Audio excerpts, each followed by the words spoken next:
এবার দেখাবো কাটোয়ার ঘটনা। সেখানেও বিজেপি নেতার বিরুদ্ধে ঠিক একই অভিযোগ উঠল। 5 বিজেপি নেতার বিরুদ্ধে তোলা চাওয়ার অভিযোগ। বিএলএলআরও অফিসে ল ক্লার্কের কাজ করতে হলে দিতে হবে 5 লক্ষ টাকা। তোলা দিতে না পারায় ল ক্লার্ক সুজন ঘোষকে মারধর করা হয় বলে অভিযোগ।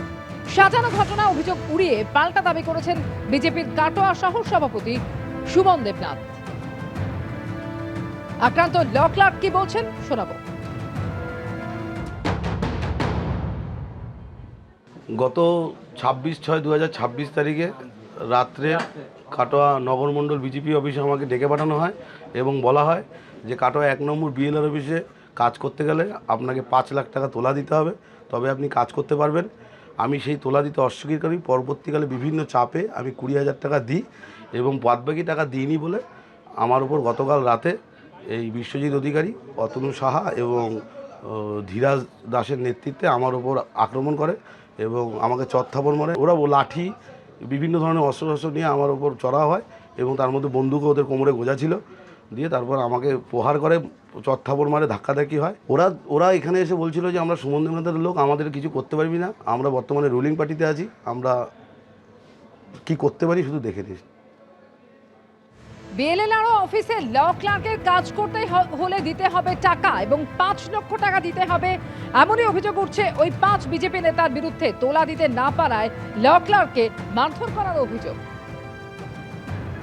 বিজেপি একটা কাটোয়া নয়, সারা বাংলা জুড়েই তৃণমূল কংগ্রেসের লোকেদের সেটিং করার লোভ দেখিয়ে টাকা নিচ্ছে।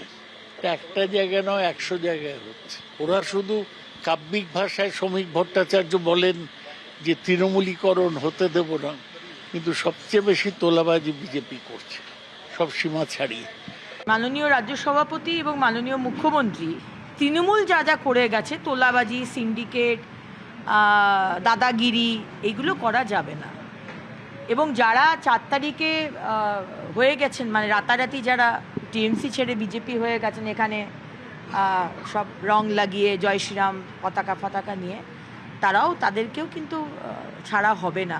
যে কেউ, সে দলের হোক দলের বাইরের হোক, 4টে হেল্পলাইন নাম্বার দেওয়া আছে। সিন্ডিকেট যে চালাচ্ছে, ঘুষ নিচ্ছে, ইলিগাল টোল ট্যাক্স চালাচ্ছে এবং স্পুরিয়াস মদের ঠেক চালাচ্ছে, তাদেরকে কিন্তু সেই বিষয়ে কোনো কিছু জানতে পারলে আমাদের অবশ্যই জানান এবং আমরা ইমিডিয়েটলি স্টেপ নেব। এটা কিন্তু একই পুলিশ। এই পুলিশ কিন্তু নতুন রিক্রুটমেন্ট হয়নি। 15 বছর যারা মানে চোরেদের না ধরে সাধারণ মানুষকে প্রবলেম করেছে, আজকে সেই পুলিশই 24 ঘন্টাও যায় না, চোর, ডাকাত, ক্রিমিনাল তাদেরকে ধরে নিচ্ছে।